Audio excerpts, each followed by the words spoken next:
dia a todos, boa tarde, boa noite, dependendo da hora que você for nos ouvir, nos assistir. É com grande alegria que nós abrimos mais um colóquio. Esse é o nosso 22º colóquio, 12º colóquio do Formação. É um projeto que nós iniciamos com a intenção de compartilhar ideias, compartilhar leituras. E aqui estamos, depois de tantos encontros fabulosos, com mais uma sexta-feira, recebendo você na nossa casa. Seja muito bem-vinda ao Formação. Se você nunca esteve aqui conosco, esse é um canal criado por mim, Kátia Martins, professora, linguista, pesquisadora, que senti necessidade, a partir das possibilidades da internet, de interagir com professores e conversar sobre língua, linguagem, ensino, professores, né? E aqui nessa parceria do colóquio, eu tenho a satisfação de trabalhar junto com meu colega de muitas atividades, eu ia dizer muitas décadas, mas não vou incorrer nesse erro, mas aqui está meu colega, chama para a nossa sala professor Kleber Aparecido, nossa parceria Formação e GECAL. Espero que você já nos sigam nas redes sociais, se não, por favor, sintam-se à vontade para nos acompanhar nas atividades que desenvolvemos, né?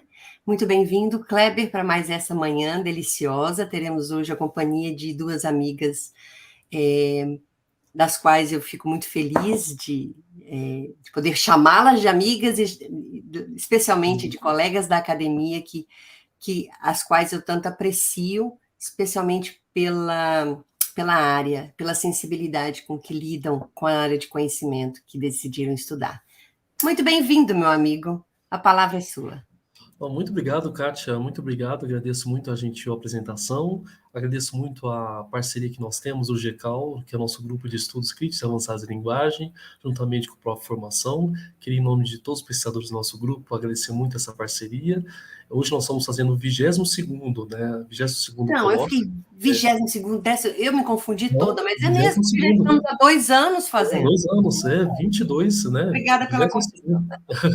22º colóquio, e tem hoje as duas ilustres convidadas, né? Queridas amigas, Adriana González Moncada e Lina Trigo Carrilho, da Universidade da Colômbia. Vai ser uma perspectiva bem interessante para a gente dialogar um pouquinho, né, Kátia, sobre formação docente, letramento crítico, como fazer letramento infantil, mas a partir de uma perspectiva do Sul Global. Então sejam todos muito bem-vindos e agradeço muito mais uma vez essa parceria. Muito obrigado. Muito obrigada.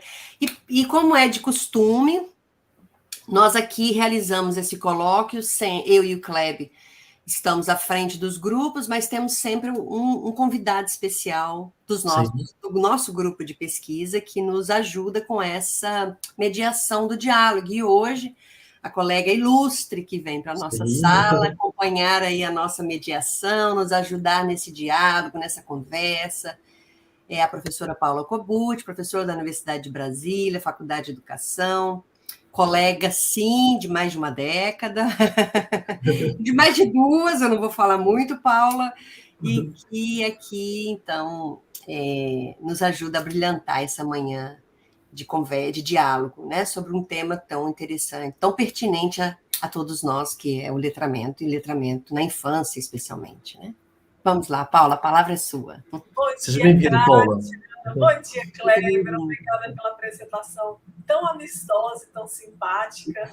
From now on, I will speak in English, okay? Because I have the very good proud to introduce our very good friends, as Kátia has said. Então, good morning to all the participants of the 22nd colloquium, which is the Teacher Training, Critical Literacy, and Children's Literature, Perspectives from Colombia to the Global South. Well, it's a great pleasure to be here as a moderator of this important event. As Kátia has said, my name is Paula Cobucci, and I am a professor at the Faculty of Education at the University of Brasília. Currently, I am conducting my postdoctoral research under the guidance of Professor Cleber Silva and Professor Joaquim Dawes. My areas of expertise include teacher training, Portuguese language teaching, literature, and literacies. Today, we have the privilege to having two extraordinary speakers who will share their perspective and research with us. Allow me to introduce them.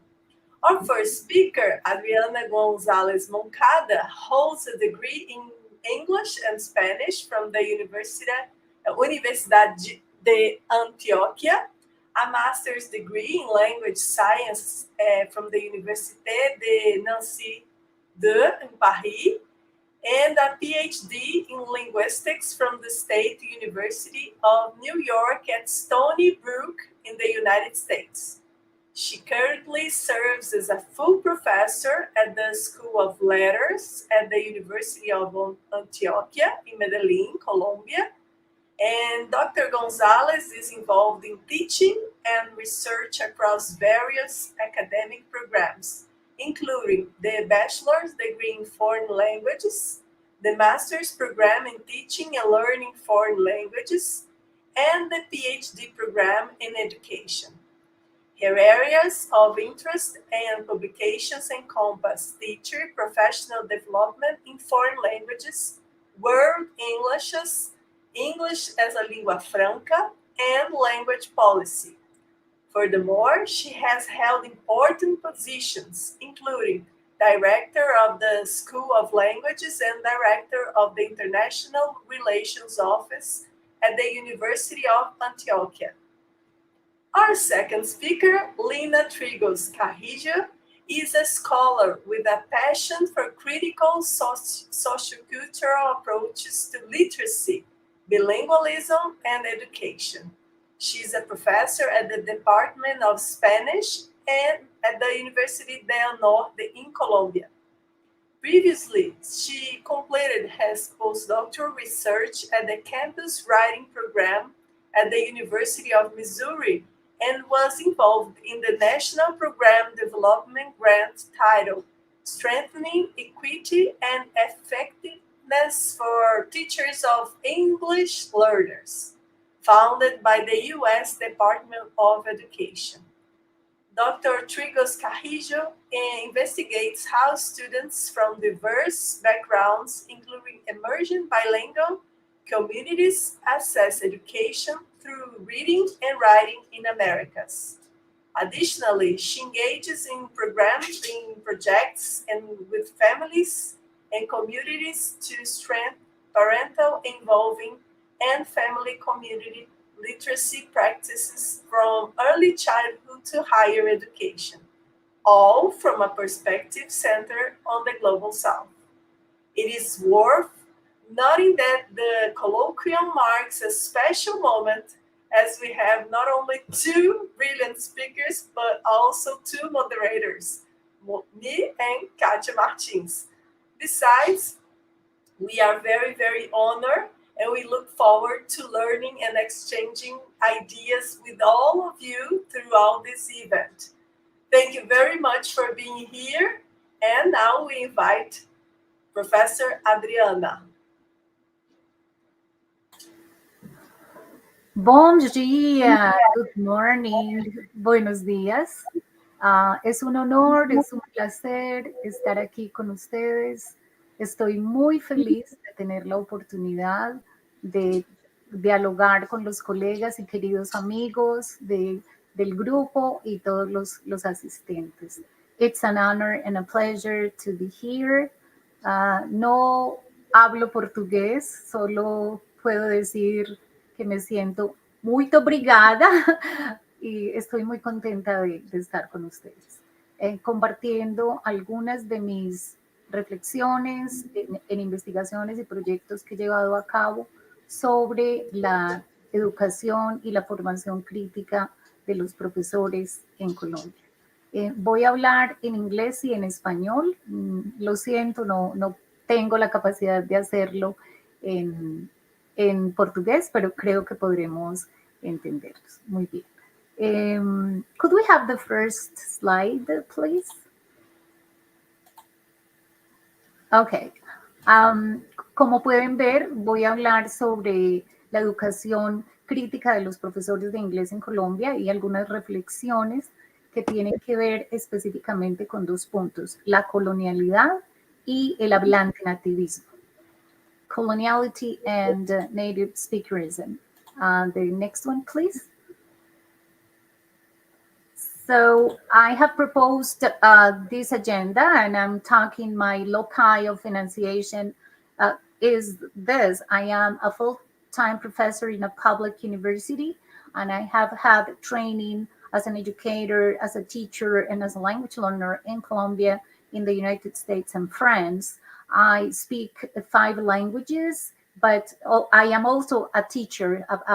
From my heart, this is what I love the most. So I'm talking here from various points of view, but especially for the privilege that I have had as someone who has studied abroad, someone who is a middle-class heterosexual woman who has many privileges in comparison to other teachers and to other colleagues in the world.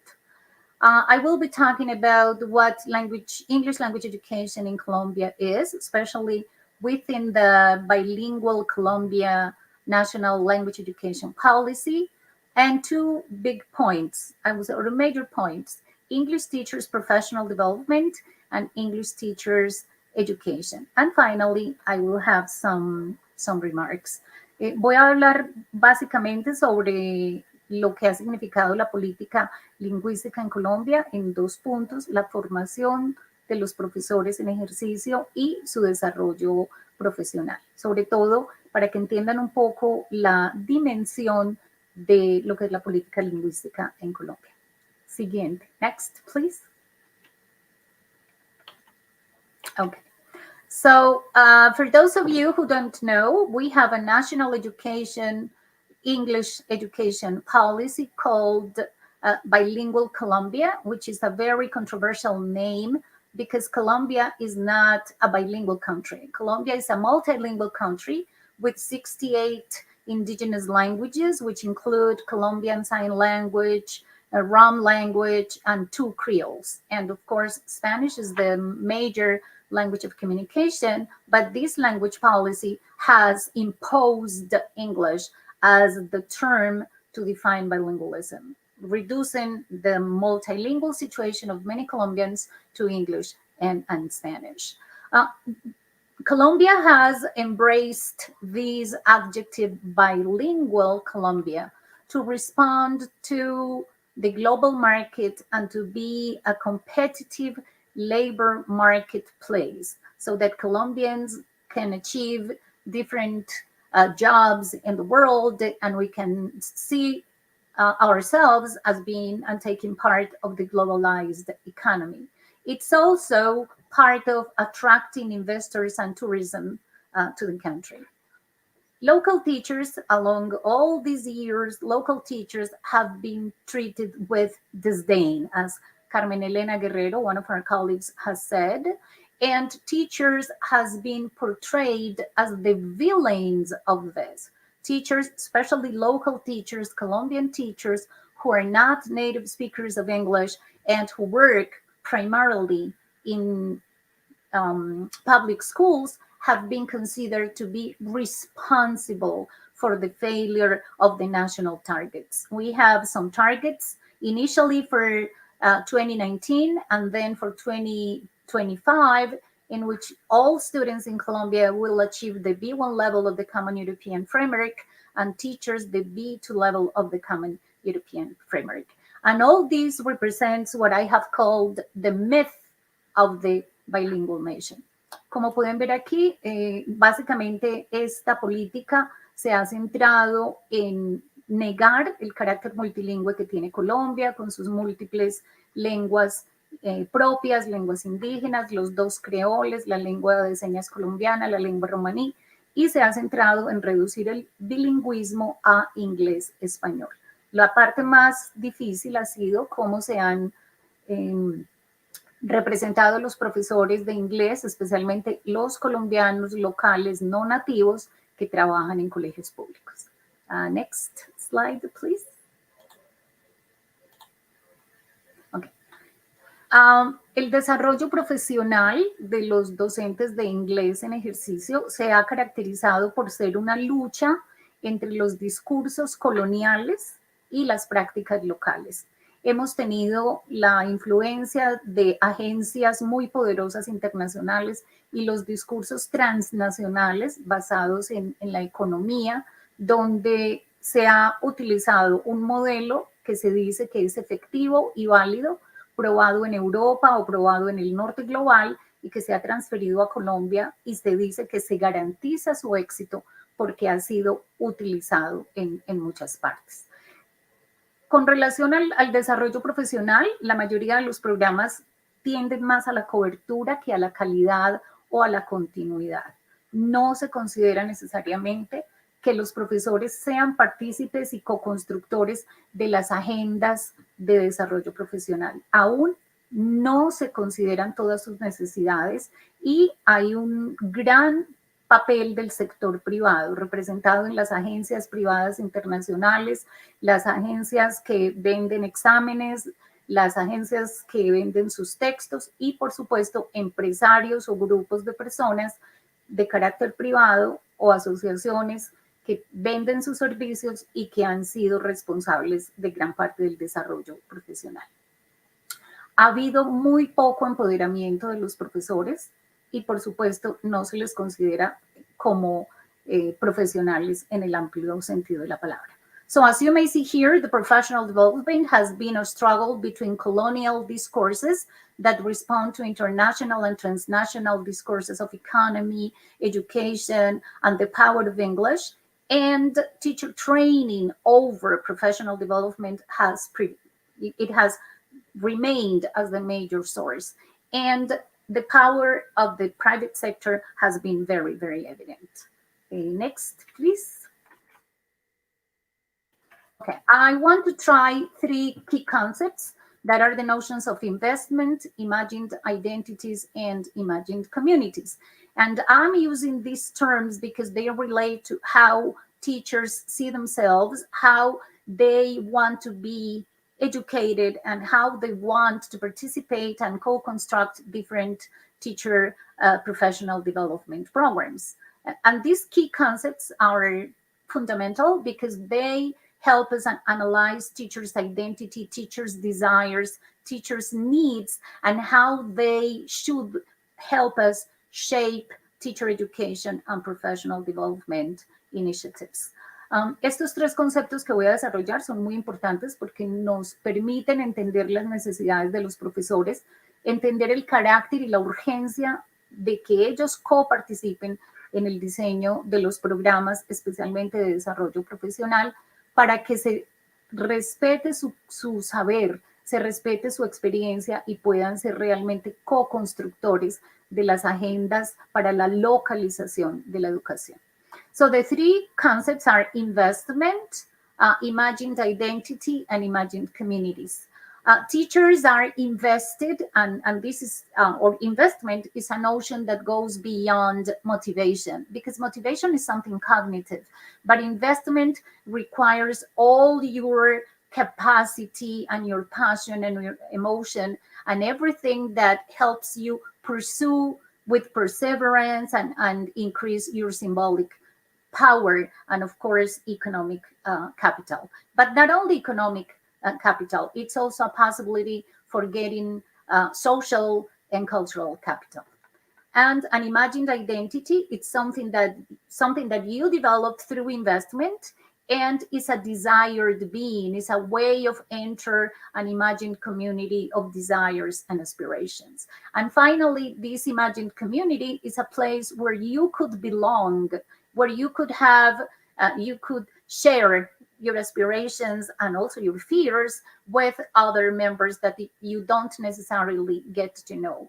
But this imagined community is something that gives you access to places, rights, or status. And in particular, I will refer to the teachers as interested in developing an identity to belong to a community, to this abstract community where they feel they are competent speakers. Next, please. Okay, I worked with one of my graduate students, Marcela Ovalle, and we published this article analyzing how Colombian English teachers, how we embrace the concept of investment, imagined identities and imagined communities in professional development. So we have a lot of Colombian teachers interested in developing their skills and having opportunities to participate in professional development initiatives. And they show investment because they participate, they register in these courses, they actively participate, they commit to learning the tasks, complete the programs, and then implement what they learned in their schools and then share that knowledge. However, most of the professional development agendas are top-down. They disregard the teacher's language needs, and especially they do not serve as opportunities for the teachers to develop their language skills. There's this common socially constructed and co-constructed discourse by the mass media and the government and some policymakers that teachers of English in Colombia are incompetent speakers of the language and incompetent in the use of methodologies. So this is the controversy. Teachers would like to do that in professional development, but they can't because the agendas have this dark side that is not supporting them. Los profesores muestran esta capacidad de inversión en el desarrollo profesional cuando participan en los programas de manera activa, los completan y pueden aplicar la parte que han aprendido con sus colegas. Desafortunadamente, las agendas de desarrollo profesional tienden a ser impuestas y no los consideran como en su dimensión como aprendices, en especial no desarrollan la capacidad lingüística que ellos tienen, algo que ha sido construido por los discursos como que los profesores son hablantes incompletos o incapaces en el uso de las metodologías y en el uso de la lengua. Next, please.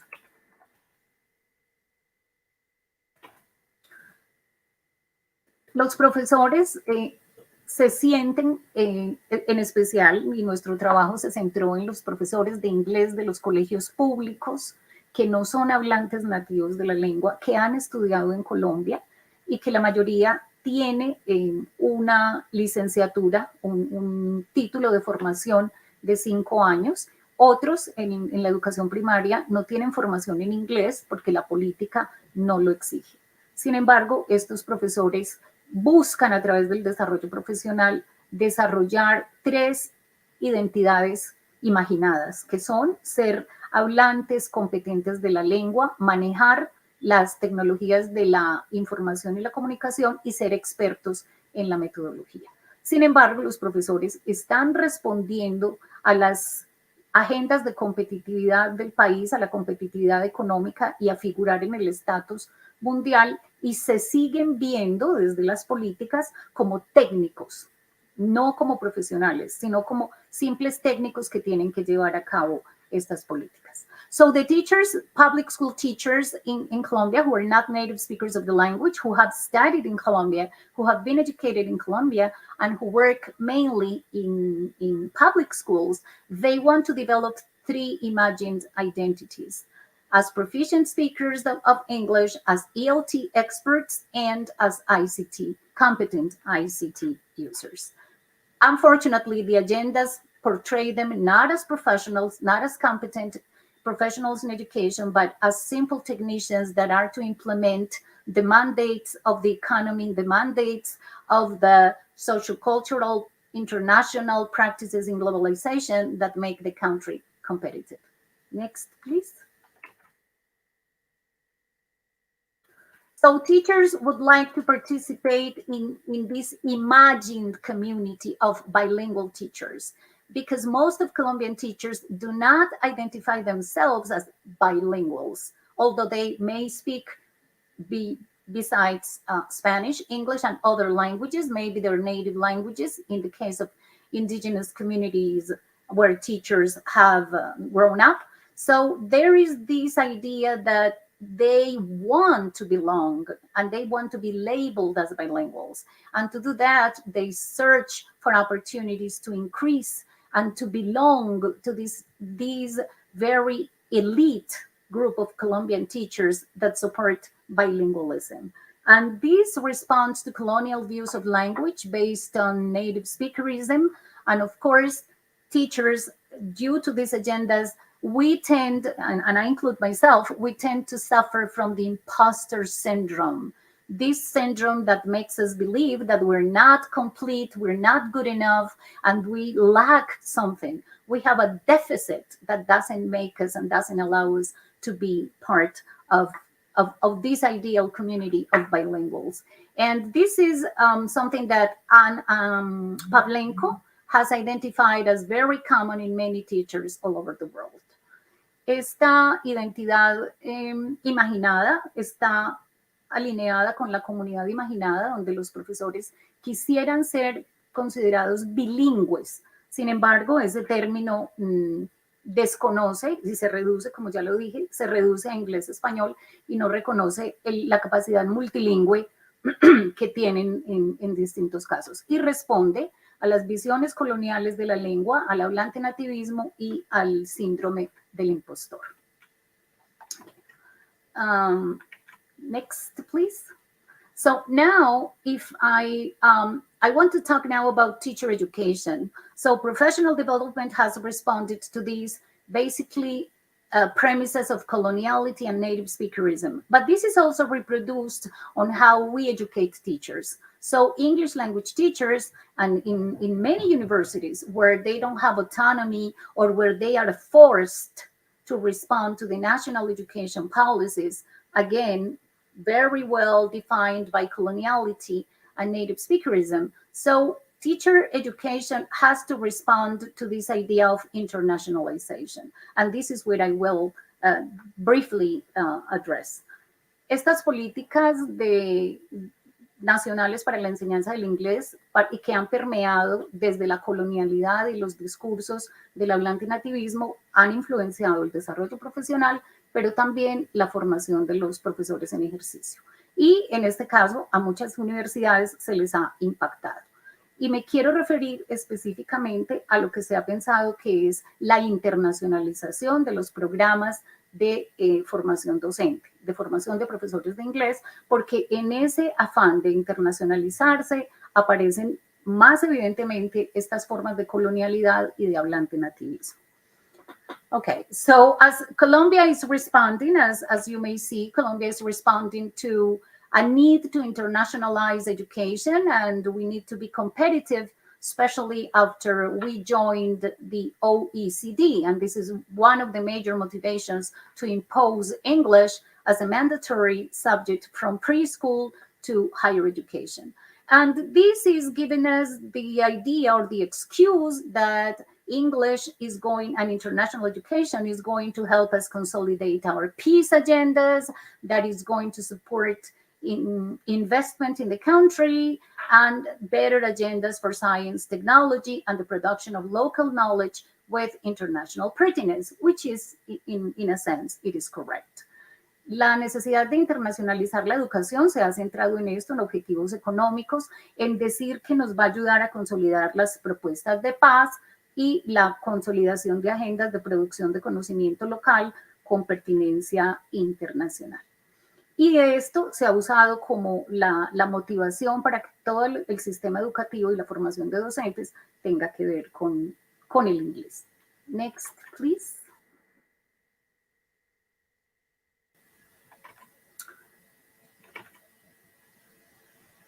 Internationalization, yes, okay. That one. But unfortunately, the internationalization of higher education aims at the perpetuation of issues of power, because we see here is, again, the insertion in the globalized world, and although we favor the mobility of students and teachers, these benefits have been most exclusively working at the higher education level, at the university levels. This is not something that is working for teachers in schools and is basically aiming at professors, because students who are going to be teachers of English do not have all these benefits, and there's not enough budget to support students. For professors, it's an open agenda, but it's not the case. And what is very evident is that they want us to internationalize education, to be able to sell and buy educational services in transnational agendas. Ha sido esta apuesta por la internacionalización de la educación superior se ha centrado básicamente en los profesores universitarios, en apoyarlos, en dar el prestigio que tiene, en dar los recursos económicos, y aunque se favorece la movilidad de estudiantes y profesores e investigadores, las apuestas van más a la clase profesoral que a los estudiantes mismos, quienes no tienen la mayoría de oportunidades y de recursos. Finally, next please, I'm sorry, next. So how does this translate into teacher education programs, English teacher education programs? So to internationalize English teacher education within the framework of bilingual Colombia, that is supposed to be this plan of almost 2 decades from 2004 to 2025, the leading role of foreign agencies, mainly the British Council. So where we have language acquisition and teaching experts that come to teach us and that have tried to have an impact on teacher education programs. They have tried to define curriculum, and they have tried to ask us to align the teacher education curriculum to the international standards in language proficiency and, of course, in teaching according to certain tests. They have used the promotion very openly, the promotion of teaching certifications that are internationally valid and that are supposed to replace or, as some of them say, complement our curricula in teacher education. As they see us from this deficit model, so we're educating English teachers in an incomplete form. We're not providing them with the required English standards, or we're not responding with the required teaching methodologies that the world wants them to be, that are certifiable, that are something that could work everywhere. And they have openly promoted the participation in language immersion programs, mainly in the United States, the United Kingdom, and very recently in India.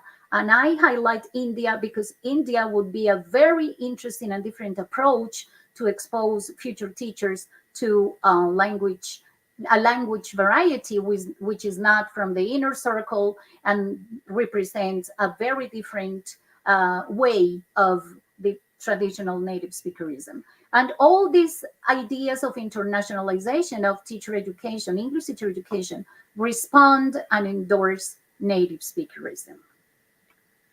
Next, please. And so what are some strategies for coloniality and these native speakerism practices? So we have been asked to work according to the international standards, like, for example, preparing our undergraduate students to take the TKT, which is the Teaching Knowledge Test. They promote these English varieties from the inner circle, especially American and British English, in the acquisition phase. And there's a very strong promotion of American and British authors in teacher education curricula. Finally, the partnerships with universities from the global north. En estas agendas de internacionalización de la formación de los docentes en ejercicio, de la formación de los docentes, no en ejercicio, la formación de pregrado de los docentes se ha centrado en estas agendas que incluyen la promoción de modelos de inglés de los Estados Unidos y del Reino Unido especialmente. Se hace una promoción de autores para el currículo de formación y la pedagogía del norte global, y por supuesto se promocionan y se facilitan las conexiones y los intercambios académicos con universidades e investigadores del norte global. Next, please. So we have seen this deficiency model in ELT, where we have been trying to promote the Common European Framework of Reference, the B2 or C1 level, where the native speaker is the target.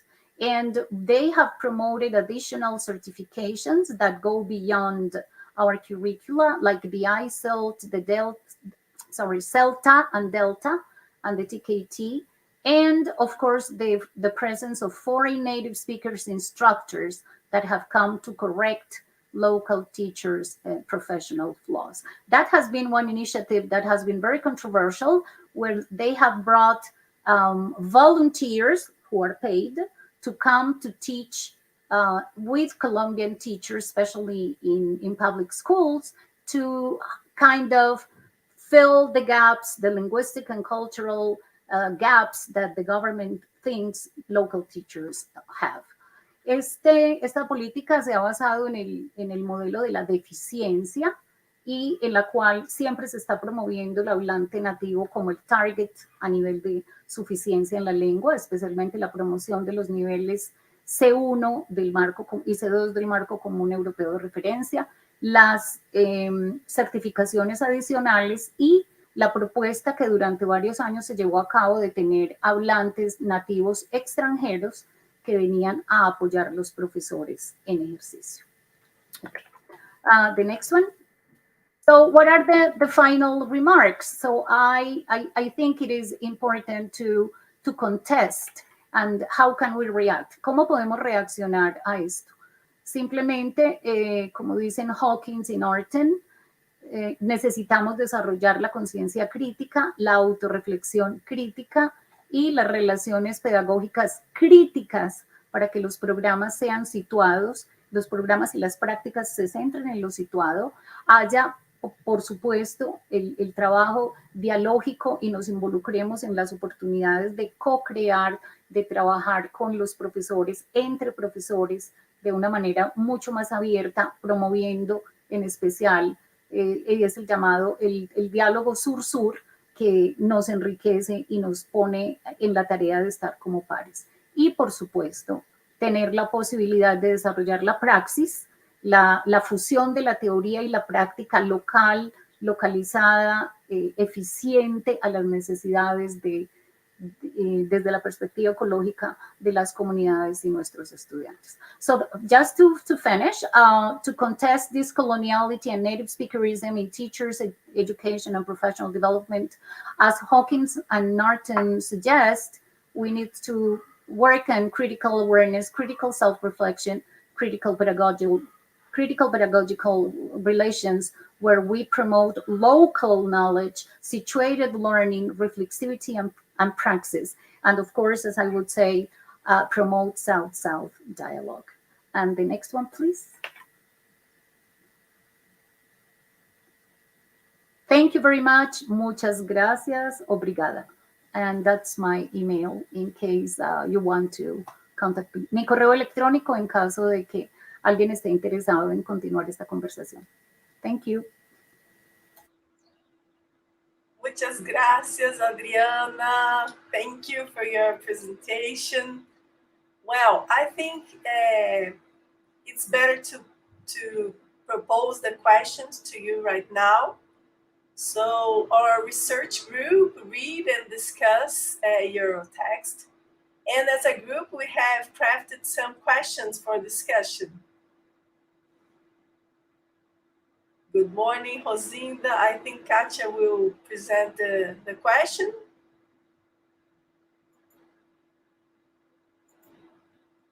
Okay, so Adriana, we wrote the questions here in English.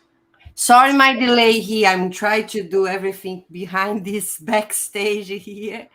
Okay, I hope you can read this small for you, or it's okay, Adriana? Yeah, sorry about that. Adriana, I think you're mute. Let me try.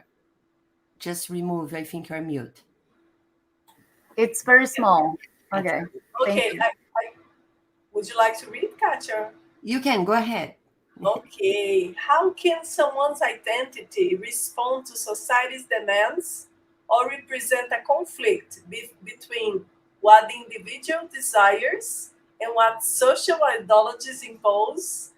And even though the imagined identity and the imagined community may represent teachers' desires and inspirations, they may not be exempt from obstacles, and they depend on education decisions makers. Ou, em português, como a identidade de alguém pode responder às demandas da sociedade ou representar um conflito entre o que a pessoa deseja e o que as ideologias sociais impõem. Mesmo que a identidade imaginada e a comunidade imaginada representem os desejos e aspirações dos professores, elas podem não estar isentas de obstáculos, pois dependem de tomadores de decisões educacionais. In Spanish too? No, it's okay. Oh, wow. Well, this is a very difficult question, and it's very interesting, and thank you for that. Constructing identity is always a very complex process because identity is dynamic and identity is not fixed. It responds to societal needs and also to a personal history. What we could be, and there's always this issue of tension between the imagined identity and the imagined community, because they respond necessarily to societal beliefs and to discourses of what is right, what is desirable, what is good, and in the case of teachers, what is the national ideal English proficiency market, I would say. So under the myth of the bilingual country, the identity of teachers is, of course, constructed through the policies. So they need to respond to certain behaviors. But at the same time, teachers, when they try to approach this imagined identity and this imagined community, they move between desire and fear because they feel excluded, because they feel they do not belong or they're not good enough. So we as teacher educators, as critical teacher educators, I think that our role is definitely to raise awareness, to have critical analysis of the discourses and the practices, and look at the different sides, because there's not one good, one bad side. There are multiplicity of beings, multiplicity of identities. And it's important to identify our loci of enunciation, where we are, what kinds of situations, histories, backgrounds, and locations we respond to. And in this struggle, when we, of course, try to raise awareness and respond to critical self-reflection, and we establish critical practices, that's the only possibility. But awareness is the first one. Es difícil trabajar la identidad imaginada y la afiliación a una comunidad imaginada, porque la identidad no es fija, la identidad fluye, se transforma, cambia con las historias, dónde somos, dónde estamos, dónde pertenecemos, quiénes somos, y respondemos a discursos nacionales e internacionales. Yeah.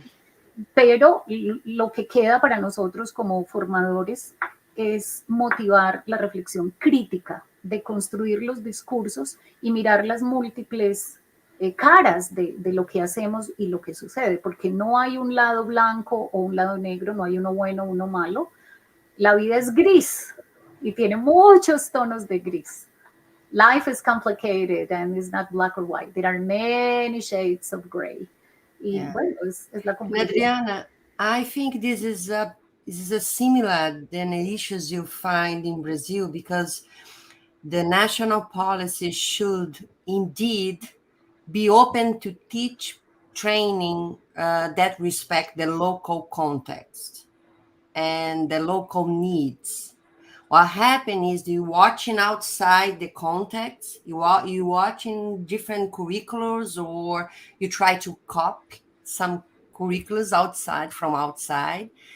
And I think while they try to respect this local, also they can try work promoting the global local ideas. Then you can just try to open your minds, but instead just ignore. You should respect more the local knowledge, the teaching knowledge, then just help them to develop the best way to being a teacher, or to find the best methodology, the best language to interact with the students.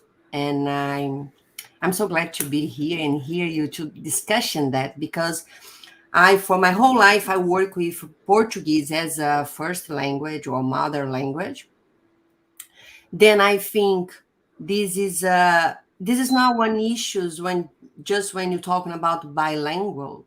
This happen all the time when you talking about teaching training, because you should open the mind to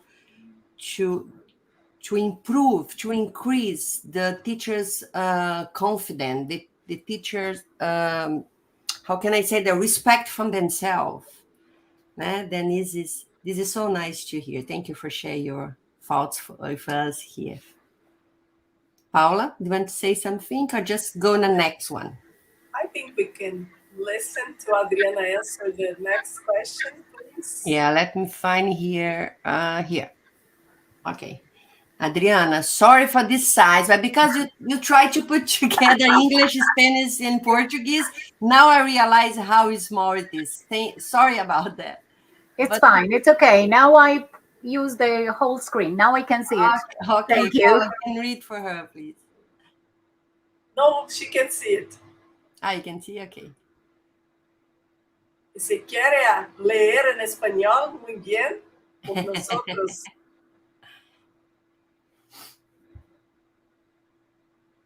Yeah, well, I'm going to share some comments here too.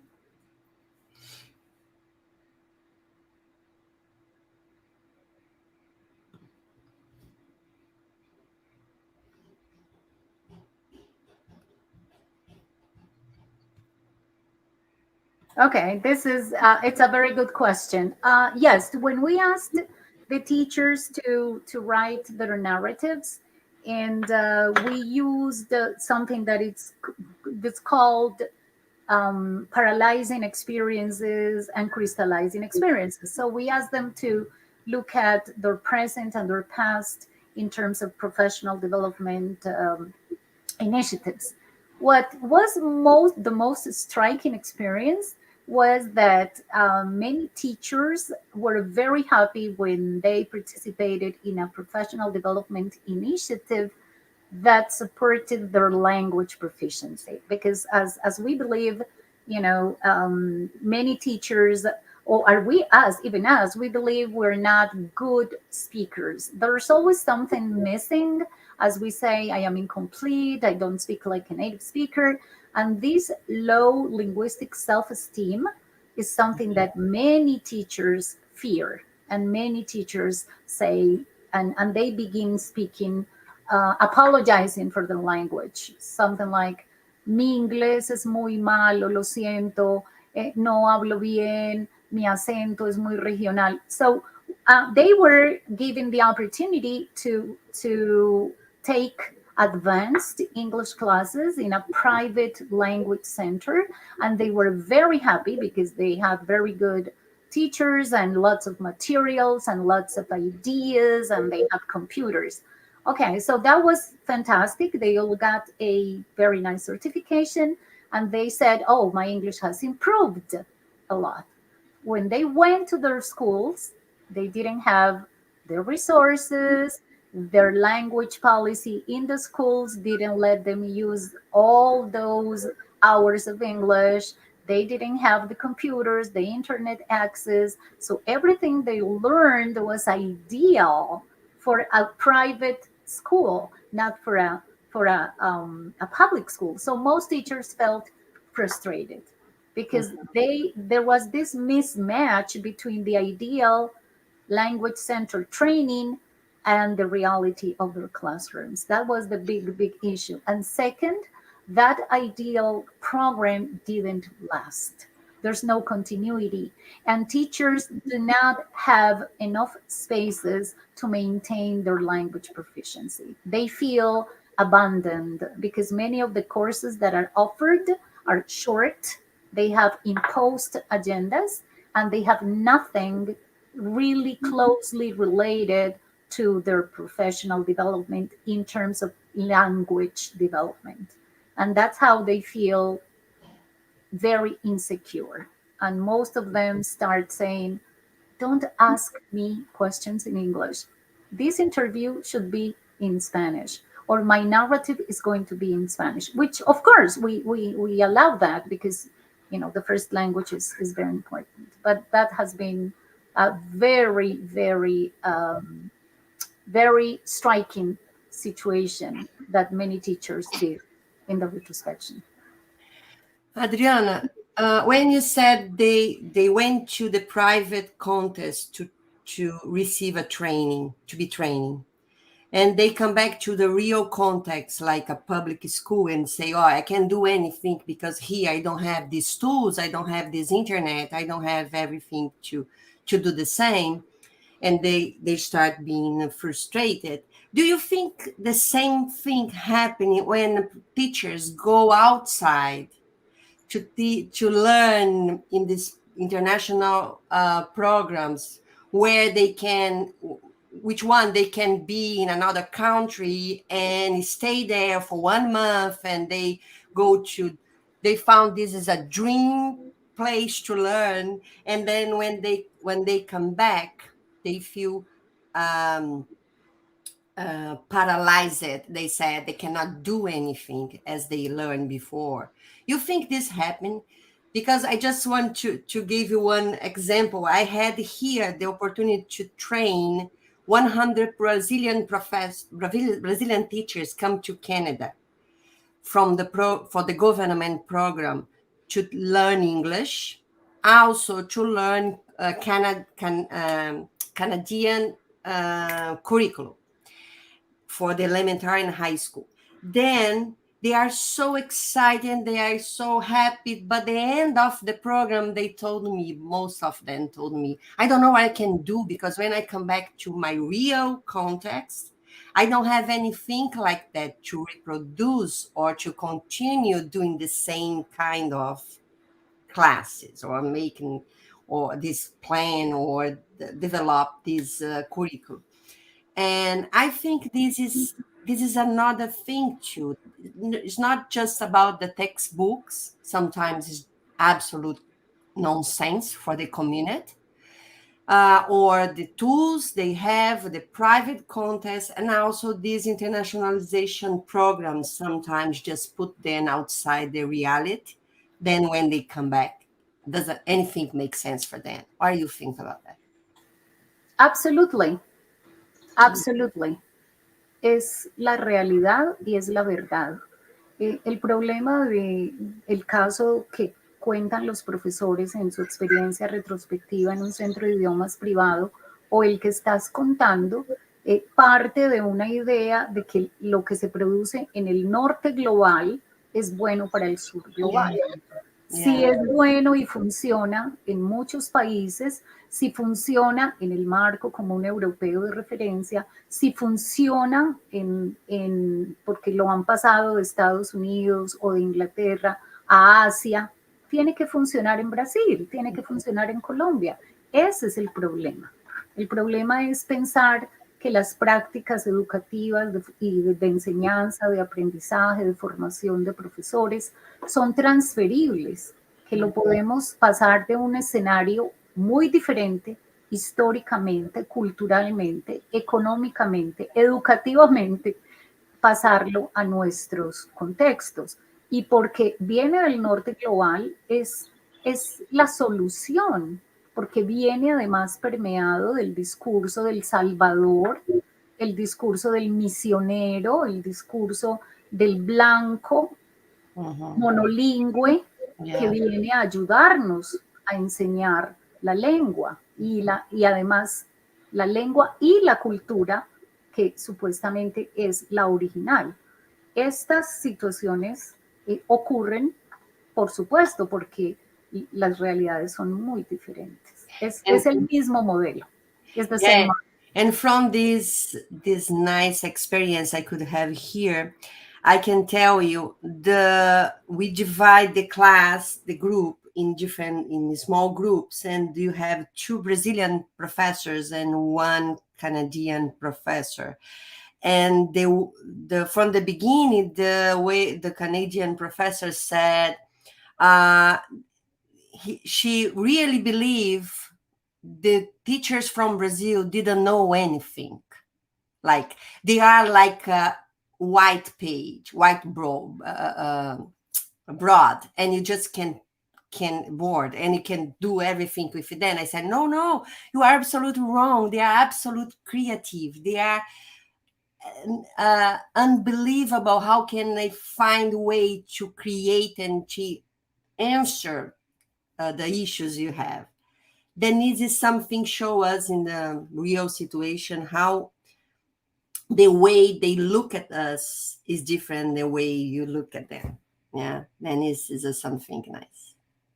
Okay, you have what two comments here. Tamara said, let's just try to put here. Tamara said, you believe that language policy in Colombia promote actions with the colonial perspective on teaching and learning in English language? Adriana, this is for you. Well, the policies are, as Elana Shohami says, good intentions on paper. Because, of course, languages help us construct these desired futures, and of course languages, not only English, are ways of becoming better human beings. Is not only reducing the language, especially language learning, to English for the purpose of economic growth or competitiveness. The policies do not promote the colonial perspectives, at least what is written on paper, but the appropriation of the policies has very good experiences. So there are many people acting out and enacting the policy from a bottom-up perspective. Many universities that are leading groups and co-constructing agendas with teachers, and teachers themselves getting together and learning and moving towards having a more comprehensive response. One of the major problems is that the language education policy in Colombia has promoted native speakerism and inner circle English. If we had, for example, other approaches, if we had an English as a lingua franca approach in our national curriculum, as Brazil does, for example, or we had world Englishes, or we had other ways to question the power of the native speaker, things would be different. Things would have a different orientation, because teachers would not be seen as incomplete. And if we had more voices, because on the ideal way, there's always an invitation to participate in the language policies. But the reality is that almost all the time, the same private universities, prestigious universities from Bogota, the capital of the country, obtain the contracts to do teacher training or to do the professional development initiatives. So it's a very centralized way. And of course, coming from prestigious private universities that have a very clear idea of English and English proficiency and English uses, that's going to define many things. But we hope, there are changes, and I hope there will be more and more opportunities to challenge this. And the last one here, I know you have your time, Adriana, but the last one is from our dear Valkyria, and she make a comment. The problem is new teachers still get conditionals from teaching program. When they come across new ideas, many like them, but don't think they can create so much. Yeah, this is absolutely true. Yeah. There's a commentary also from Valkyria. Yeah, it's from Valkyria. And just you want to comment something? Oh, it's just a pleasure and an honor to read something from Valkyria. Yeah. Oh, this is fantastic. She Yeah. knows how much I admire her and love her. Okay, so yes, she's absolutely right. And of course, there are ways to contest this. And one of the possibilities is challenging the beliefs and promoting this critical awareness and exchanges. And at least in our program, in our teacher education program, some of us have tried to include new democratic varieties of more democratic varieties of English, and including the lens of English as a lingua franca and world Englishes with a local South touch. So challenging the notion of who's a good speaker, who's a proficient speaker, and mainly the notion of accent. So this is one of the most difficult constructs that we need to challenge in this. And it's difficult because, as she says, they don't see themselves as valid interlocutors and valid, capable of proposing ideas for the programs, for the construction of topics, etc. But it's our role to allow them to have this creativity and, of course, to empower them with a real voice. Because sometimes we give a voice, but what is the reality of the voice? So do those voices materialize in content, in methodologies, or testing practices, for example? So it's a challenge. It is a challenge, but there is room for hope. Absolutely. Yeah. I know you have your appointment, Adriana. Yeah, then I want to thank you so much for being here, and for who was watching us. You change a little bit that dynamic today, because at the last colloquium, you do you speak first, and after you have a questions, the discussion. But from today, you need change something, because Adriana has one appointment. It's okay, don't worry. Thank you for coming here. Thank you for giving us your time and I appreciate a lot your interaction with our group. Then now, before Adriana leave, I want to ask Colina, just for everyone will be here, and Kleber too. Then just for put this round table together, and say thank you so much, Adriana. I hope you can watch Lina after this. This meeting will be in our channel. Then you can watch anytime you want. Okay. Thank you so much for coming. I hope see you soon. Thank you all, and I'll be here watching Lina for some time. Thank you. Okay, perfect. Thank you, Adriana. Have a nice day. Thank you. Okay, Lina, now is your time. Lina, you are mute. Yeah, thank you so much. Good morning, everyone. Thank you very much for having me here today. Thank you for coming. You're our pleasure to have you here. Paula introduced you before, then I think now you can go to show your presentation. Let me just open here for you, Lina. Yeah, I think it's. Can you see? Mm-hmm. But I think it's the one is back. like before, no? Mm-hmm. Yeah, this one. Mm-hmm. Okay, So just asking me to change. I will be here for you. Mm-hmm. Me and Paula, you live here for enjoy your time, okay? Thank you very much. Muchas gracias. Okay. Bom dia. a todos y todas. Buenos días. It's my privilege to be here today to continue the conversation about teacher professional development and to continue with Adriana's point of view about the education and the continuing development of teachers. I'm going to present here a project that we are developing here in the Colombian Caribbean, where we work critical literacy and peace building through children's literature. So you can go to the next one. Our project is called Paz a la Página. The next one, Katia. Yeah, thank you. So who are we? Paz a la Página is a project. I work with these wonderful colleagues, Luz Karime, Jesus, Jorge, Daniel, Mariana, and myself. And this is a project in Spanish. Paz a la Página is a word game where you can, it's also like just turn the page, you know, go on, continue your life.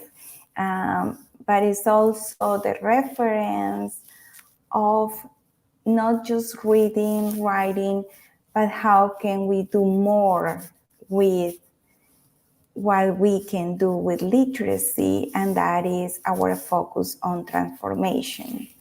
So you can go to the next one. So how is our work decolonial? So we have assumed this approach or perspective to our work, and through this work we want to challenge colonial views that Adriana already mentioned, to the work with teachers, with the school communities, with children. So these are like the main points of how we approach this kind of work.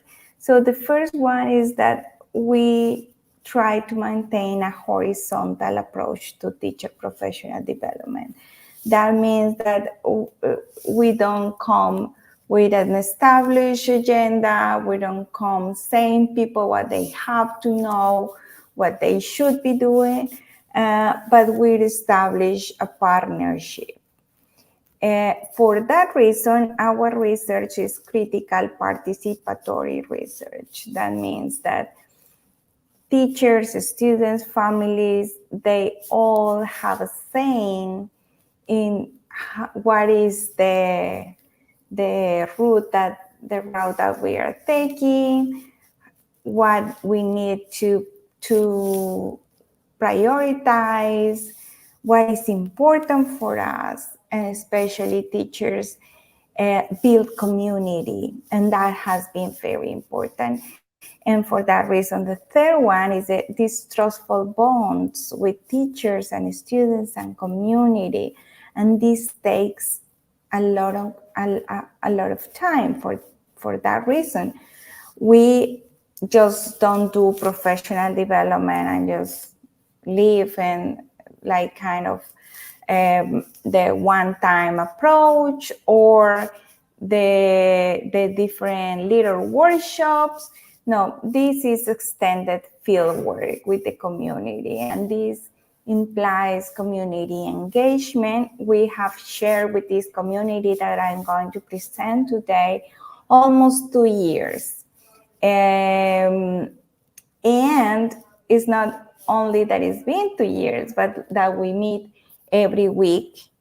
We go to the classrooms, we have our gatherings, and we provide a safe space for diálogo de saberes. That is this dialogue of different knowledges where we value and consider the teacher's experiences, knowledges, values into what we bring, and we co-construct what we want to achieve in the school community. So the next one, please. We base these ideas on Buen Vivir, that is an indigenous epistemology, alternative to neoliberal capitalism, not just to address violence and build peace in educational settings, but also to establish different relationships with the communities, with the people, with the students, with the research team. And that has been very important because according to Qing and Qi Ying in 2019, indigenous epistemologies could serve as the basis to develop children's knowledge, literacies, and identities. So that is the groundwork, that is at the bottom of everything that we do. And having these epistemologies helping us think about, okay, how are we going to approach this work with the teachers, with the students, with the community? So we center our work on developing peace education with young children because we mainly are working right now with preschool and primary teachers and children, using critical literacies and children's literature guided by these principles of Buen Vivir, that is the well-being, not centered on the individual, but on the community, and how we as a community can come together to support each other, but also to make sure that we have a relationship with nature that is more sustainable and more caring towards one another. The next one. So now we are proposing this idea of the territories of peace.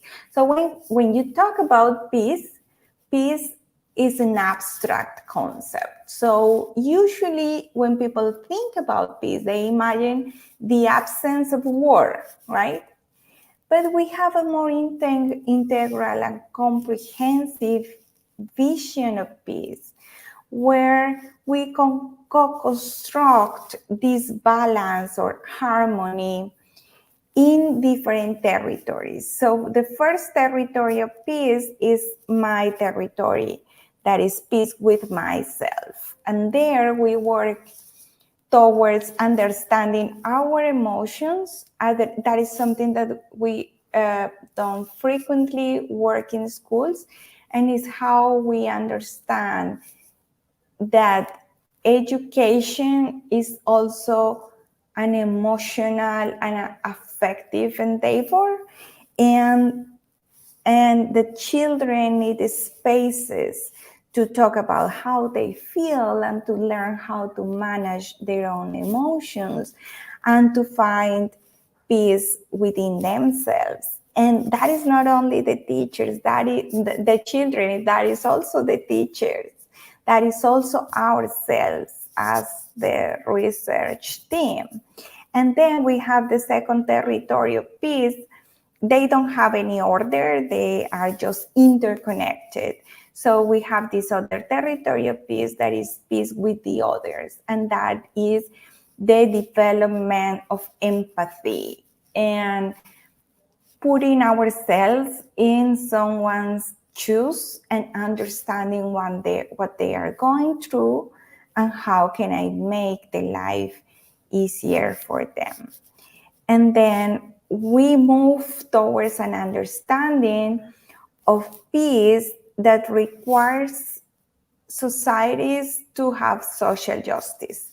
And then we have the third territory of peace, that is the peace within our communities and territories, and that demands that we have these comprehensions and understandings and little actions to challenge things like social inequality, racism, discrimination based on different categories. So we address all these, even with young children. And then finally, peace with our natural surroundings, that is peace with the natural environment. So we started working, you can go to the next one, please. So we started working at this intersection of peace education, critical literacy, and children's literature, because children's picture books allows this tool for peacemaking because it fosters dialogue, it fosters empathy, solidarity. So we have first done a curatorship, a selection of books in Spanish that talk about the realities of the children here in Colombia, in Latin America, and other places to understand their social realities. So you can go to the next one. And then by addressing these social realities, then we started this analysis and thinking about or imagining how we can transform local problems, even at the classroom level, to contribute to the overall peace of the communities. So here you're going to see all these books that some of them are international, others are Latin American, but we have collected a lot of books about the Colombian realities. And at the beginning, the teachers were very skeptic. They were like, I'm not sure if this is going to work with my students. Like, these are wonderful books, but I'm not sure if the kids are going to engage in conversations about these issues. And what we're going to see in the findings is that children are very aware of their social realities in their communities, and they have profound understandings of what is going on around them. So you can go to the next one. So the study took place here in Colombia. You see there the map of Colombia. And then on the Caribbean, you see Barranquilla. That is where we are at right now. So as Adriana said, we are a multicultural, multilingual country, but despite all this diversity, we experience different forms of discrimination among Colombians and between Colombians and other communities like immigrant communities. We also have the effects, the lasting effects of the internal armed conflict that is over 6 decades. And now we have this transition to the peace accord since 2016. So it's a very complex, that doesn't mean that violence has a stop of the armed conflict, because it's very complex. We have so many actors involved, but then we try to address it since the kids are little. And all these pictures that you are going to see here are the pictures where we work with the teachers. So you can go to the next. So we have been working with this community for 2 years with 16 teachers. They are pre-K to 5th grade and around 500 students. It's important to understand that here teachers have groups between 30 to 40 students in each classroom in a hot environment. Like, this is summer the whole time without air conditioning, just with a fan, with no teaching assistant, no other assistant but the teacher. So you can imagine the social inequalities in the access to education, and what this is a public school, and what this implies for the work that the teachers do every day. The next one. So when we started going to the school, we started this work, and the first thing that we do with the teachers is the social cartographies. This is a mapping that they do of their communities, where they get to reflect about the main social issues that they want to address in the classroom. And then through our curatorship of books, the selection of books, we start looking for books that address those realities and that they can work with the children.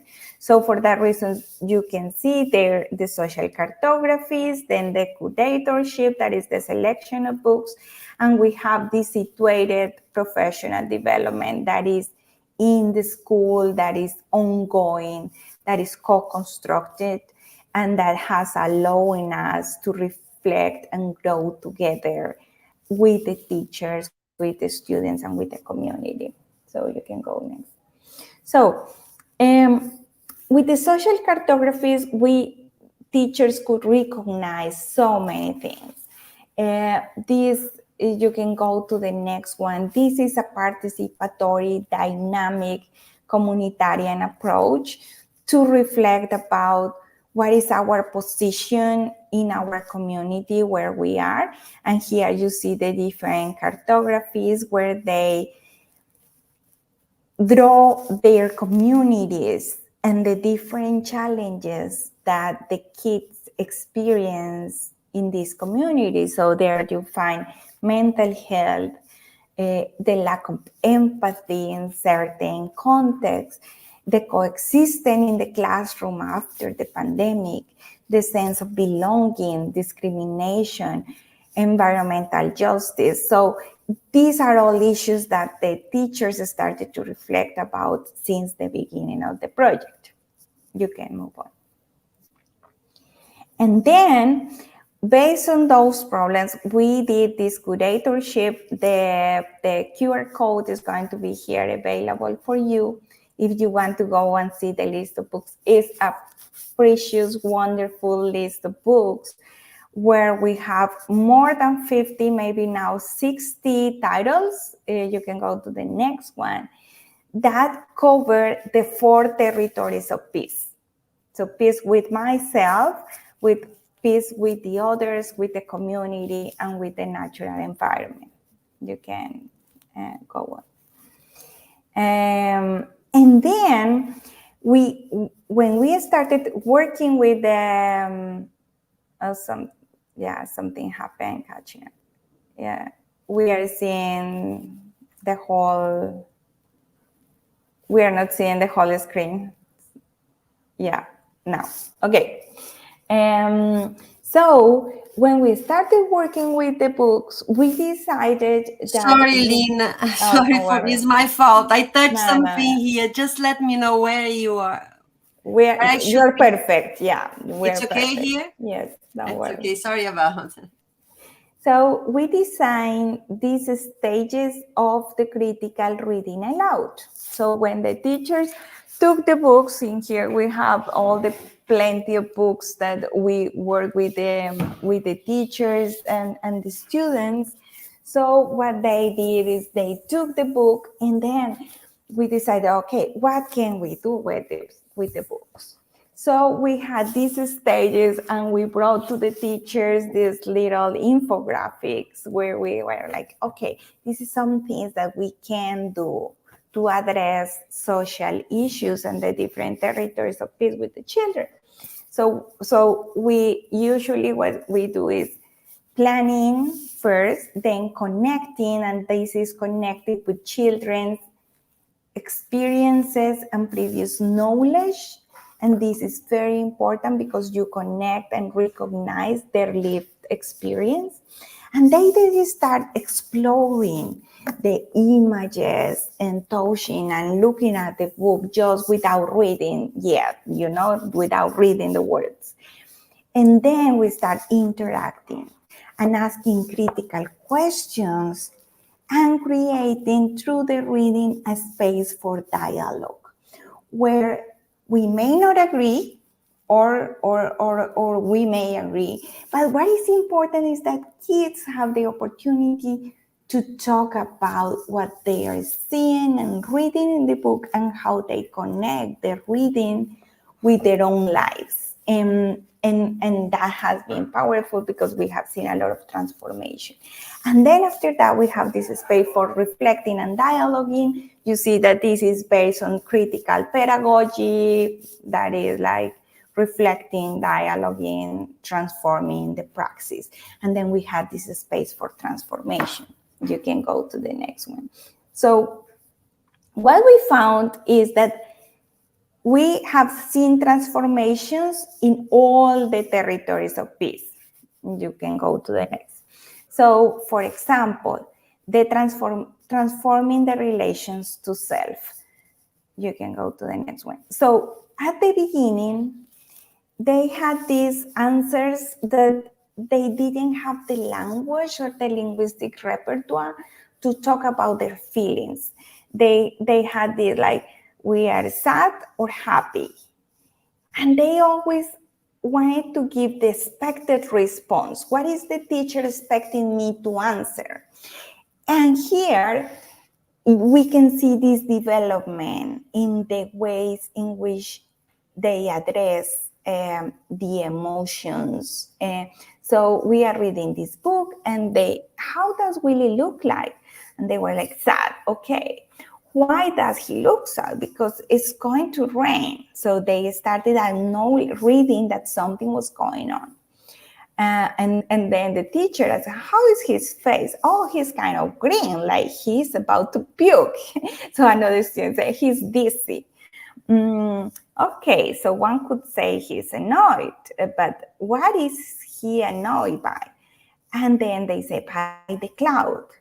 And then one student said, because the cloud is also green. So making that relationship between the cloud and the state, the emotional state of Willie at that moment.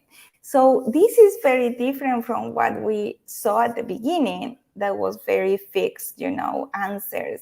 So you can move to the next slide. And then the students would say, I feel weird, but they never talk about how they were really feeling. And then when they started to be allowed to talk about their feelings and what was going on, then they said to one of the teachers, when are you going to read something like that again? We love it. We were able to say things. We were able to express ourselves. So that has been something that we have seen, like a huge change in the community in all grades, from kindergarten to 5th grade. You can go on. And then we also have, we have this collection, o la rabia, o la miedo, o la tristeza, o la envidia. And this is one poem written by a 5th grader. And he was like, envy is bad, and we must get it out of our heart. It brings us jealousy, anger, and changes our color. When envy is not with us, we feel better. Our heart is filled with peace and love. So don't let it enter your heart, because it breaks our friendships and makes us lose reason. So that was like how they experienced that reflecting on the different emotions and feelings. You can move on. And now we also saw changes in the relationships with family and community.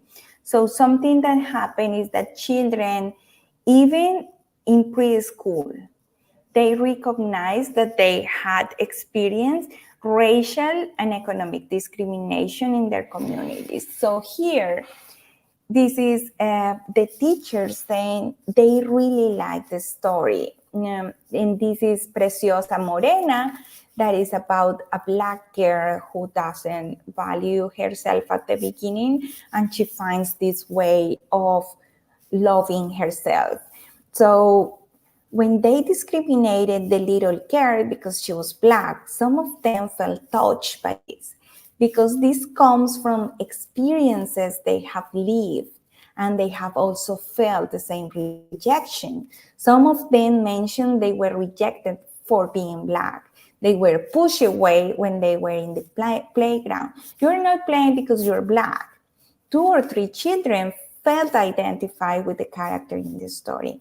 And here we are talking about children who are 5 or 4 years old. And they are already conscious about these dynamics of racism in their communities and how we can transform those dynamics. You can move on. So also about immigration.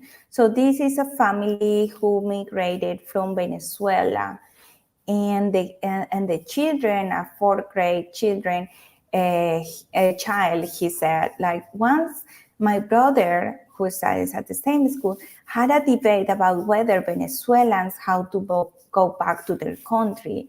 And everyone but my brother agreed that we should return. Can you imagine? And then the teacher asked him, what do you think about that? That must be wrong. We,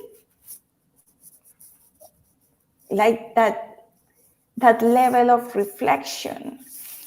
We are also people, and people are equal. Just because we are from another country, that doesn't mean that we are not equal.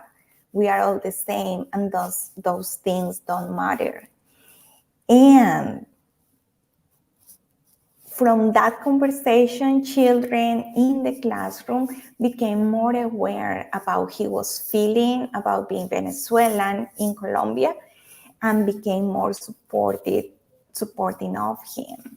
And those conversations are hard, but are necessary to be able to change what is going on. You can move to the next one. And then we have seen also transformations in our relationships with nature. And something that teachers realized very soon is that children didn't have enough knowledge of their natural environment. So here in the Caribbean coast, we have all these mangroves and different kinds of birds and animals and all this diversity. And then they started learning about it, becoming more aware about our diversity, and then children became more aware. So the teacher, Dulce, said, but here they are concerned, the children, they care about the little animals. Sometimes a butterfly, a dragonfly, a little worm coming to the classroom. They find everything here, even little frogs. They come here and children take care of them. They take them out, put them outside with care, and they pay attention not to hurt them. I've seen them more interested in that. So we have also seen that change. You can move on. So this, and also very interesting that we move from the natural ed, that is the Colombian handbook, that is mi mamá me ama, mi mamá me mima, very phonetic center kind of reading material, to critical questioning of the book. Why is this happening? Why? And even having disagreement between the interpretations of the students.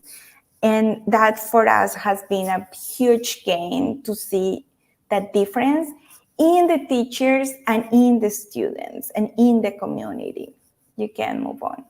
So to conclude, because I only have 1 more minute,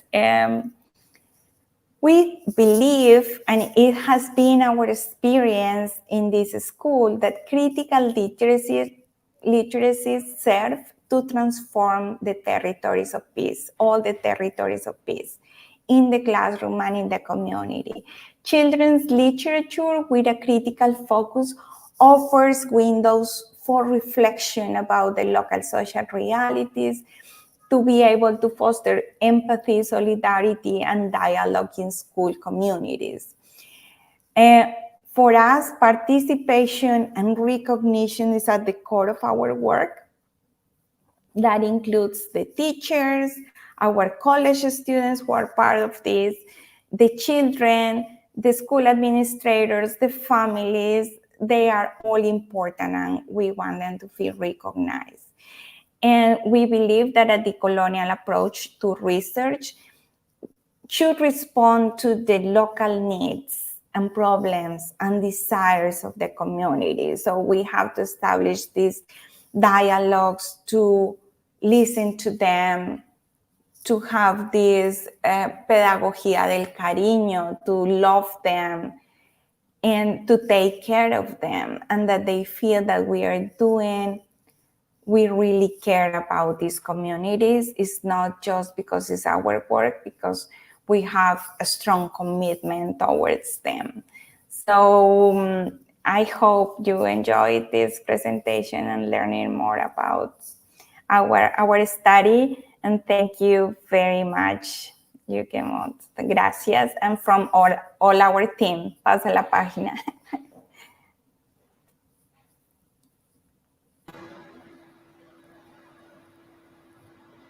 Thank you, Lina. It was a great presentation. I think Katia will show the comments here.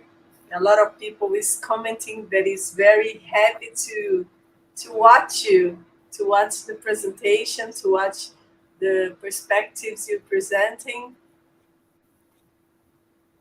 Yes, delightful proposal. Beautiful presentation, Lina, from Valkyria Montemor. Agda is also commenting, delighted with all the speeches from this event, from Universidade Federal de Tocantins in Brazil. Thank you, Agda. And a question from Valkyria Montemor, how do the children's parents see this critical perspective? That's a great question, Valkyria, thank you. Something that we would like to do next is to have more contact with the families, because so far we have worked more with the teachers and the school administrators and the students. But from the teachers, what the teachers say is that now families are more interested in reading. So, for example, some of the children have asked like for a birthday present or a Christmas present for books. And some families have noticed that the kids have increased this interest in literature, but also that they have increased their critical reading abilities. So the parents have recognized how the children now is not only that they want to read, they want to support others learning how to read, but also they have this engagement with the book, where they have these dialogues about the books. That is something that we want to explore further, to see how we can bring this one step further to the families, to the community. So we hope that is going to happen in the next months. Yes, we have a question here from Kleber. What are the local... Oh, I'm sorry. Okay. Rosinda, congrats. What a wonderful presentation. Food for thoughts. Okay, now the question from Kleber. What are the local social problems you face in Colombia? And how could the colonial and or critical perspective help us deal with or contribute to a social transformation? Oh, we have so many local social problems because after the peace agreement, there was a period of more stability, but then other groups rejoin criminal bands. So we have violence in Colombia, that is the armed conflict violence. We have problems related to drug trafficking, but we also have the problems that are proper to communities who live in poverty. So there we have all the social injustice, where the kids go to families with food insecurity, with no jobs, with not proper living conditions. It's very hard. But we believe that a decolonial or a critical perspective is very important, because then teachers have realized that they can be agents of change in the children's community. That when you are a teacher, you are not only a teacher. You can transform and make an impact in the lives of these children. And that has been so important. Just to love the children, just to give them a space. Something that we notice is that no one listened to the children. So children at some point said, oh, finally someone is listening to me, to what is going on in my life, to how I feel. And that is very important. And we believe that if we build these values, this spirit, this consciousness, this is going to stay with them through life. And just transforming these little spaces, these little contexts, is very important for the community. And we have seen the impact. Recently, one student, he is a student in 3rd grade, and he saw how his father was killed. It was assassinated. And then through a book that is called La Promesa de Mamá, the teacher had a conversation about what does it mean to lose your mom or your dad. And then children created a box, and they all wrote little messages for this kid to give him some comfort and love. And these were things that, children were experiencing all these hard realities, but no one was reacting to them. So having their own children taking these steps, this agency to do something, to provide comfort or to support their classmate is very important. And I know that these are very small transformations, but they are meaningful. Yeah, because they take place in the life of real people, Yeah. Wow, Lina, this is so beautiful. And especially when you use the key word for me is students taking agency. Mm-hmm. Doing something instead of being watching and listen and just obey the teachers. They are doing something special for their life. It's not just for curricula. Then I want to show you something while we were talking here. Look, I brought my books because I work with adults here in Canada, but for a while, I think like 2 years ago, I realized I teaching adults to learning Portuguese language, but they come from heritage language. Then they want to learn not just because they think Portuguese is something important or Portuguese is a language for the market, for the business. No, they want to learn for talk with the grandma or talk with grandpa. Mm-hmm. Then I realized if they want to talk with a heart, they should be touched at the heart. Then I start, and I brought this from Brazil. It's in Portuguese books. Wow. Then I brought these in my class, and I offered them to read, and I explained to them. When you see that, you really think this is a book for kids.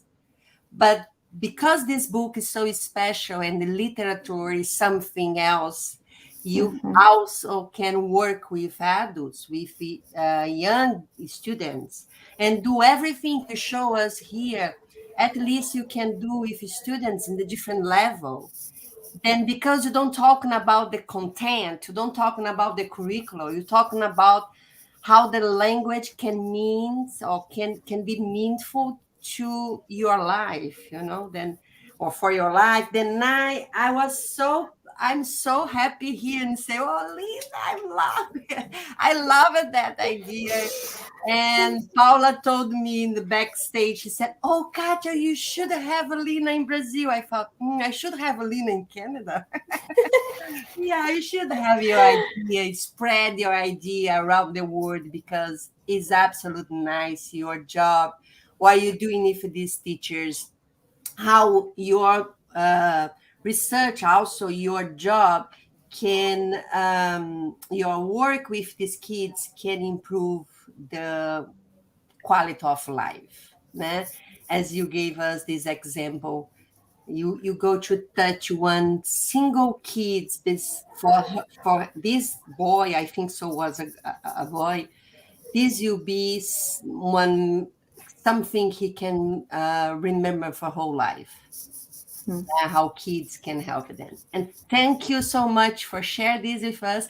I have one question for you. I will have two questions from our group, but also I have one question. I saw a lot nice books in your presentation, and I would like to know if this school have a library, or a small library, or if the teachers they are using public library, how they can access this book to work with kids. And we see that school, or they have the project give them books, because we know this is not cheap.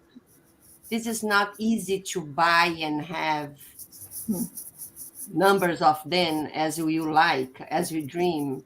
How they have these at school? So we have I wanted to say two things.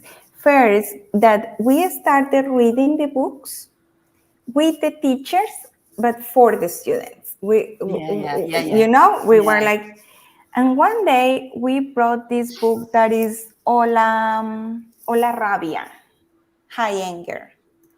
And we started reading with the teachers, and then they started reflecting about violence and anger in their lives, and how much when they were kids they experienced violence, and reflecting on how now as teachers that have this understanding of their own emotions can put the seed to change something in the children's lives.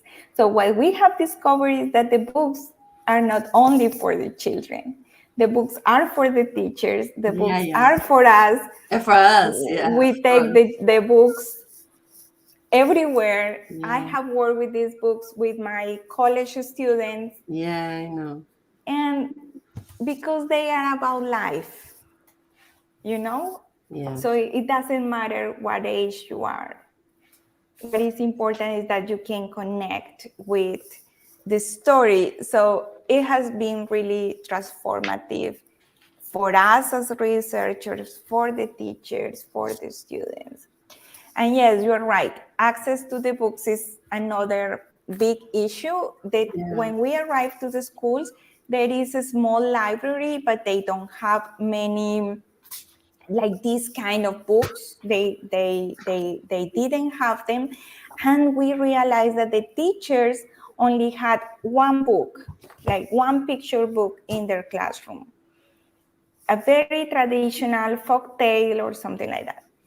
So at the beginning, last year, we provided around 15 books to every classroom.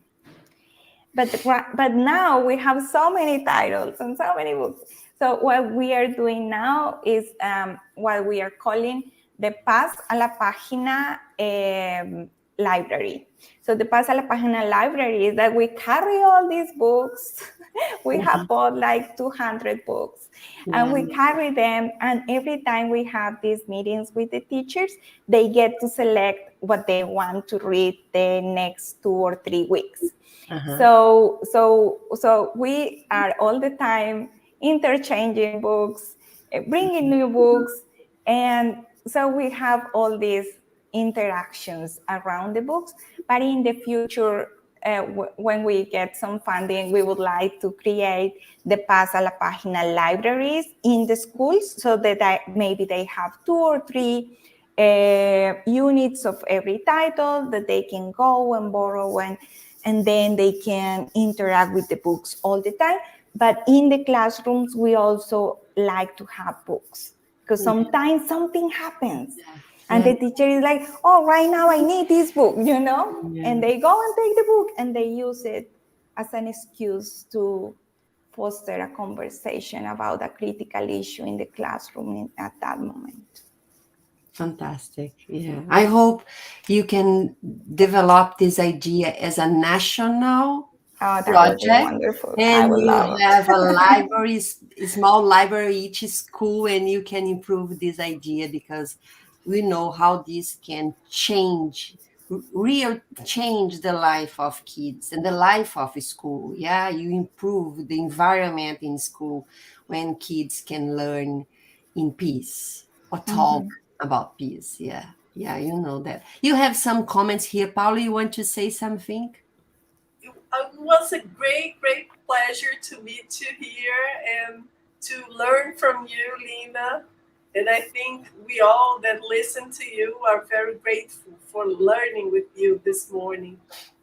Do we have time for another question, Katia? Yeah, I think maybe you can just show, you have two, Lina, but I think because the time you can show you just one, because you had more questions before. Let me just show here.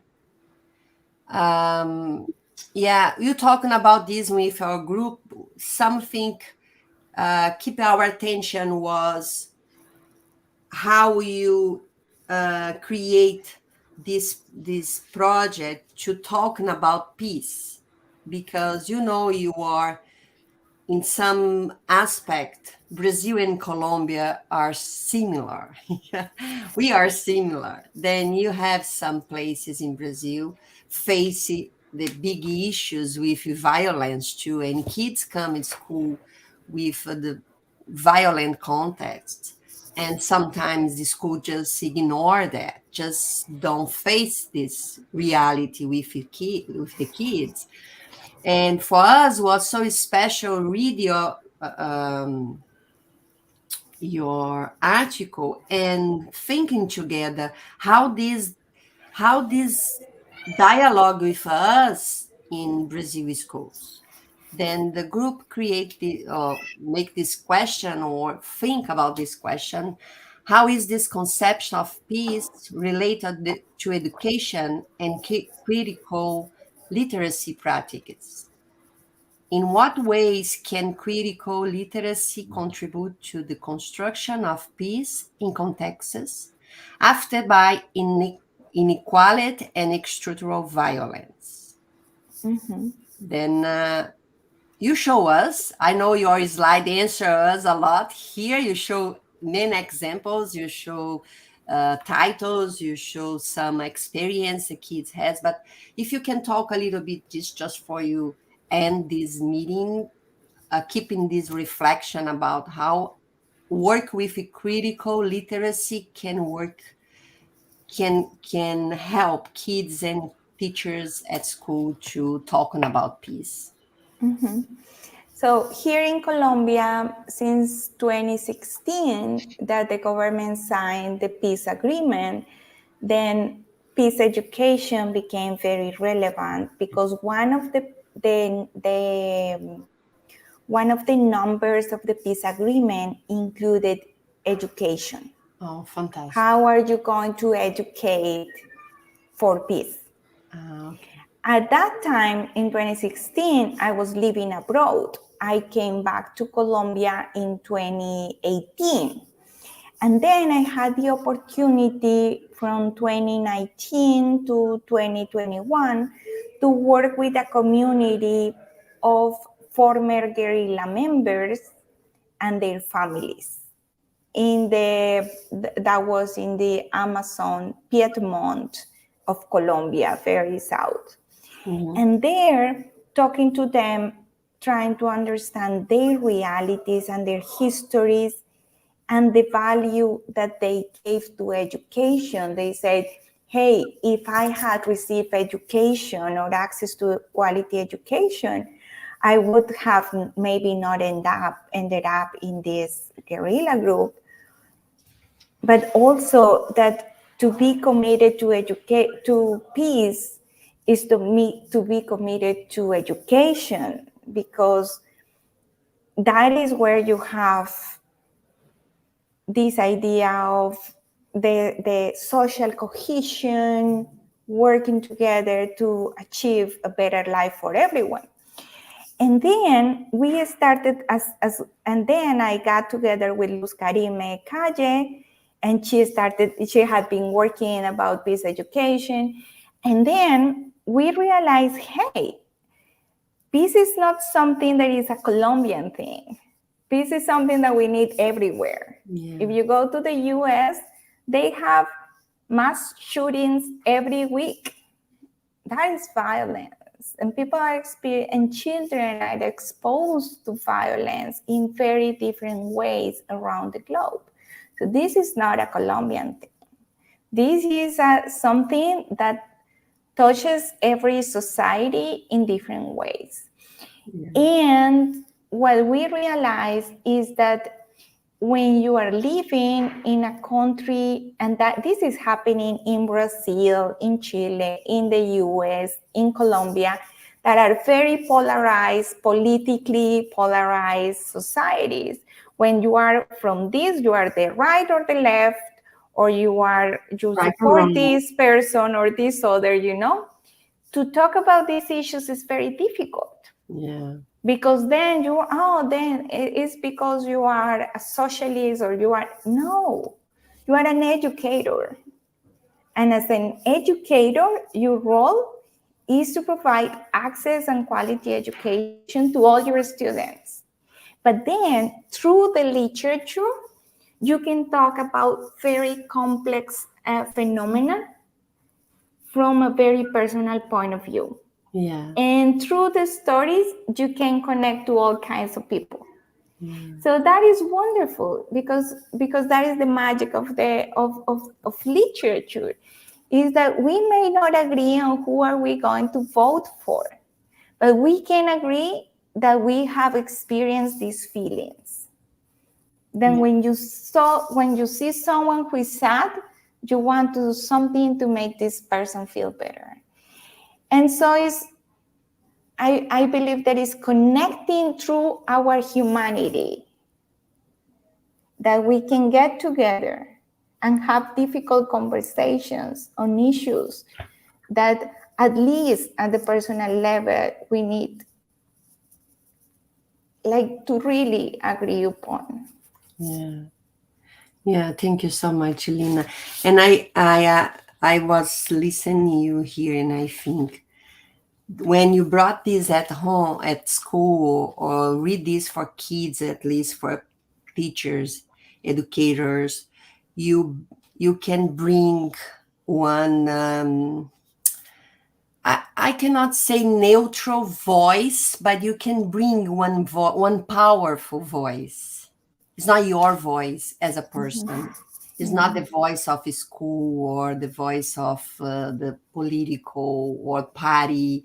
It's the voice you can bring wherever you are. Then this is absolutely nice to think about. Yeah, I think we can meet one day and share our books. Okay, I can share my books. Totally. And also, I hope I can learn. I will looking for these titles you show here. Some of them look so nicely.